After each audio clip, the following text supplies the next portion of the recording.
online lang. Looking forward tayo sa lahat ng mga blessings, mga opportunities, and claim natin yung manifest natin ang good things only. Positive. Oo, kaya ito na sa mga kabataan husay kumanta. Mag-audition lang sa kauna-unahan The Clash Teens 2026. Gusto mo ulit? Gusto mo naman.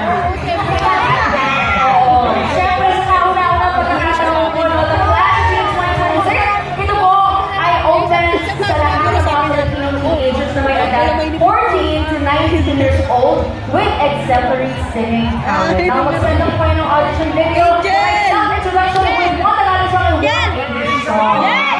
Ito na nga, to submit your audition video. To submit your audition video is scan ang QR code na makikita sa official social media pages ng The Clash. Nandun din ang complete mechanics, so guys.